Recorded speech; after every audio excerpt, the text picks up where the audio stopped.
Halo guys, selamat datang di channel YouTube gua Ketzafu, si kucing yang gak doyan makan ikan tapi doyan nonton film. Di video kali ini gue akan menjelaskan alur cerita dari film Secret Obsession yang dirilis pada tahun 2019. Di film ini menceritakan kisah seorang lelaki psikopat yang sebenarnya sangat suka dengan rekan kerjanya wanita. Tetapi akhirnya rasa sukanya mulai kandas dikarenakan rekan kerjanya lebih dulu menyukainya dan mulai menikahinya. Hal ini lelaki psikopat merasa cemburu sakit hati, ingin meluapkan sakit hatinya dengan berupaya membunuh mereka berdua. Di film ini akan banyak teka-teki di dalam alurnya, mulai dari siapa sebenarnya tokoh tersebut dan apa alasannya dengan hal tersebut. Nanti gue akan jelasin semuanya satu persatu di alur ceritanya. Apa yang akan terjadi selanjutnya? Yuk ikuti alur ceritanya. Di awal film diceritakan pada suatu malam hujan, seorang wanita yang bernama Jennifer William. Dia adalah istri dari Russell William dan bekerja di sebuah perusahaan.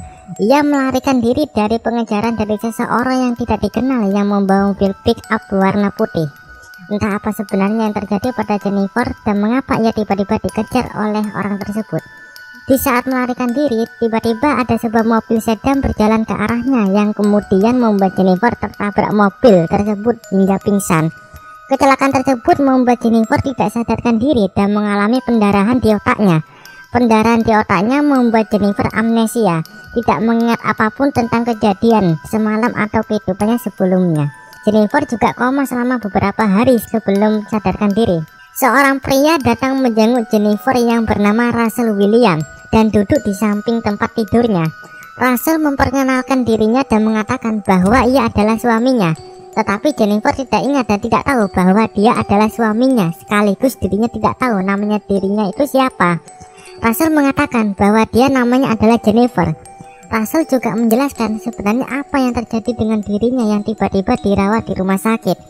Untuk membantu mendapatkan kembali ingatannya Jennifer, Russell menunjukkan foto-foto mereka berdua di saat mereka berbahagia, mulai dari foto di saat bersama hingga foto pernikahannya. Jennifer menanyakan orang tuanya di mana dan Russell mengatakan kepadanya bahwa orang tuanya meninggal dalam kebakaran 2 tahun yang lalu. Lalu juga mengatakan Jennifer telah berhenti dari pekerjaannya. Setelah tragedi kecelakaan dari Jennifer, seorang detektif yang bernama Frank segera menyelidiki penyebab kecelakaannya. Frank menginterogasi pelaku dari pengendara mobil sedan dan menanyakan apa dia melihat seseorang selain Jennifer. Pelaku mengatakan hanya menemukan mobil pickup berwarna putih di TKP. Dari keterangan tersebut, Frank segera mencari tahu siapa pemilik mobil pickup berwarna putih.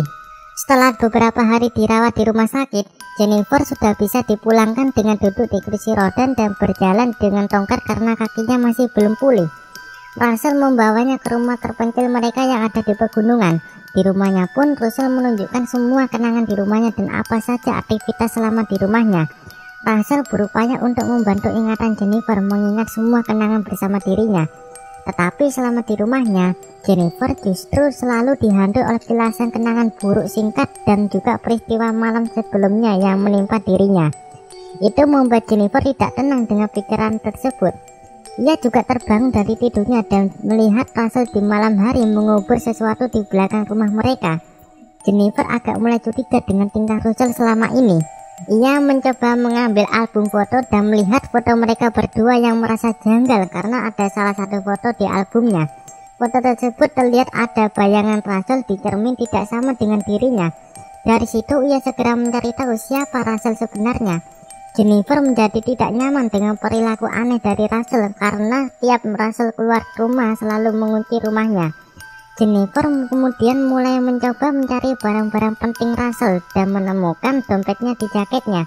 Di dompet tersebut ia menemukan kartu SIM miliknya dan ia juga tahu kalau nama lengkapnya dia yakni Jennifer Allen.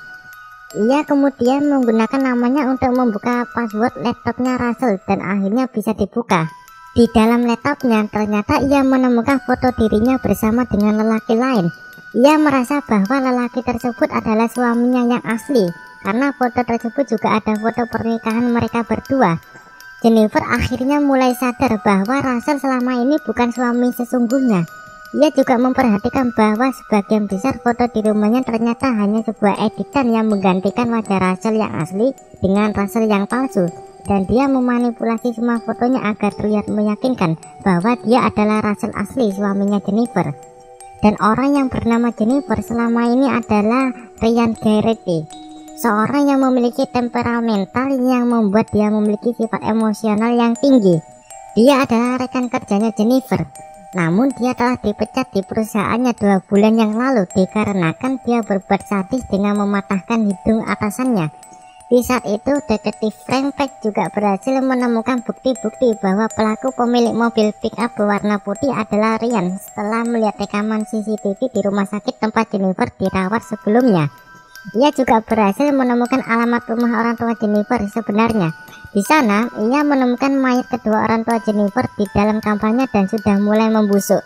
Frank merasa bahwa pembunuh dari orang tuanya Jennifer tentu tidak lain adalah Ryan sendiri. Frank sadar bahwa lelaki yang sekarang bersama Jennifer adalah psikopat. Tentu ini bahaya yang pasti akan mengancam Jennifer. Dari situ Frank secepatnya menelusuri alamat rumah Ryan dan mulai bergegas menuju rumahnya setelah berhasil ditemukan. Karena kita sudah mengetahui bahwa nama asli dari seseorang yang bersama Jennifer selama ini adalah Ryan, bukan Russell, gue akan menyebutnya dengan Ryan. Kembali ke ceritanya. Jennifer merasa saat ini dalam bahaya yang mengancam dirinya dan memilih niatnya untuk kabur dari rumahnya. Di saat di luar rumah, Jennifer berusaha mencari sinyal ponsel untuk dimintai bantuan. Namun ponsel pemberian dari Ryan adalah hanya ponsel rusak yang tidak bisa digunakan untuk berkomunikasi. Di saat ia melarikan diri, Ryan sudah ada di belakangnya dan memukul kepala Jennifer dengan batu hingga pingsan. Ryan membawanya ke kamar dan mengikatnya ke tempat tidur saat dia pergi keluar untuk mendapatkan persediaan. Jennifer berusaha membebaskan diri dari ikatan di kakinya dan akhirnya berhasil. Ia segera berjalan menuju bagasi menaiki mobil Jennifer yang sudah dibawa oleh Ryan ke rumahnya. Di dalam mobilnya, ia menemukan ponsel miliknya.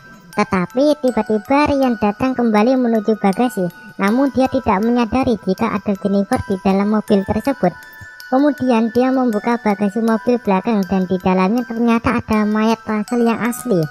Dia sebelumnya juga dibunuh bersama orang tua Jennifer dan meletakkan mayatnya di bagasi mobil. Aduh, benar-benar psikopat banget ya Ryan si binatang. Karena Jennifer merasa tidak bisa kabur dari rumah tersebut, dia memilih kembali ke kamarnya dan menaruh kakinya kembali di ikatannya. Ryan datang ke kamarnya dan melihat keadaan Jennifer. Di saat ia membuka selimut yang menutupi kaki Jennifer, tiba-tiba ada bel rumah yang berbunyi yang ternyata adalah detektif Frank yang sudah menemukan alamat Ryan dan meminta membukakan gerbang rumahnya. Di saat Ryan berjalan membukakan pintu gerbangnya, Jennifer kembali kabur dari kamarnya dan meminta pertolongan kepada detektif. Namun detektif Frank dipukul oleh Ryan dari belakang hingga membuatnya pingsan. Jennifer juga kembali tertangkap oleh Ryan dan mengancam akan mematahkan kaki kanannya yang masih sakit. Jennifer memohon kepada Ryan untuk tidak mematahkan kakinya dan menuruti apa maunya. Setelah itu Ryan membawa Jennifer ke kamarnya dan mengikatnya kembali. Sementara Frank diletakkan oleh Ryan di lemari es.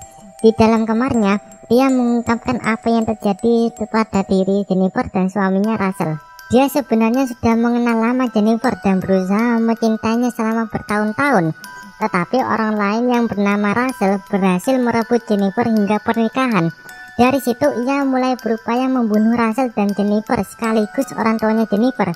Namun takdir memberikan Jennifer tetap hidup dan Ryan mencoba melakukan kesempatan ini dengan membangun rumah tangga bersama Jennifer di saat Jennifer mengalami amnesia. Mendengarkan penjelasan Ryan, Jennifer semakin menangis dengan keadaannya sekarang hidup dengan psikopat pembunuh Russell dan orang tuanya. Jennifer menemukan akal dengan meminta Ryan untuk mengambilkannya minuman untuknya agar Jennifer bisa melepaskan diri dari ikatannya dengan membakar talinya menggunakan korek api milik Russell pemberian dari Jennifer. Setelah Jennifer terbebas dari ikatannya, Jennifer memukul Ryan hingga pingsan dan mengunci di kamarnya. Jennifer berhasil melarikan diri ke hutan, tetapi Ryan kembali sadar dan mencoba mendobrak pintu tersebut dan berhasil langsung mengejar Jennifer. Namun Jennifer kembali lagi tertangkap oleh Ryan.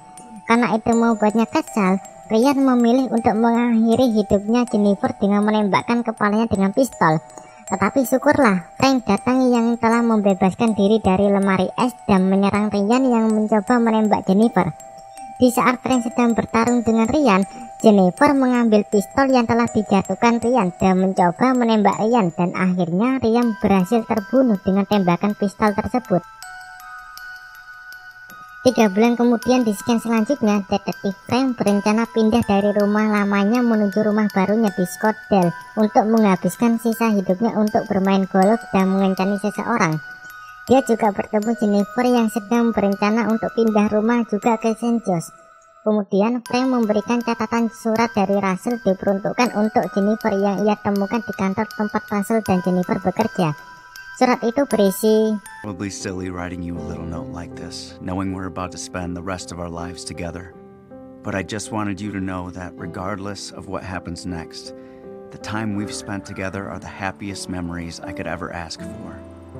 I love you, not only for who you are, but for who I am when I'm with you. I'll love you forever and a day. Russell. dan film pun tamat. Dari film ini dapat disimpulkan bahwa Ryan sangat cemburu dengan kebahagiaan Russell dan Jennifer, yang harusnya Ryanlah yang berhak untuk berbahagia bersama Jennifer.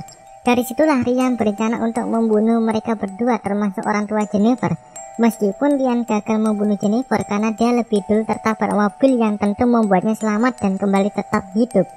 Dari peristiwa itu tentu akan dimanfaatkan Ryan sebaik mungkin untuk membuat rumah tangga baru bersama Jennifer yang sekarang amnesia karena kecelakaan. Namun lambat laun identitas Ryan mulai terungkap oleh Jennifer setelah mengetahui bahwa ia pelaku dari penyebab kecelakaannya dan kematian Russell dan orang tuanya. Dari alur ceritanya saja menurut gue cukup menyedihkan, dimana di saat kebahagiaan Jennifer harus sirna melihat orang tersayang Jennifer harus pergi, dan tentu dia harus berupaya untuk melepaskan diri dari pembunuh orang yang disayanginya dan memulai hidup baru tanpa mereka. Belum juga ia sekarang mengalami amnesia yang tidak mengingat siapa dia di masa lalunya. Jadi sangat bagus kok untuk ditonton film ini. Ya cukup sekian dari alur cerita film ini ya guys. Jika kalian suka dengan alur cerita yang gue bahas ini, bisa dibantu dengan menekan tombol like, share, dan subscribe. Sampai jumpa di video gue selanjutnya. See you.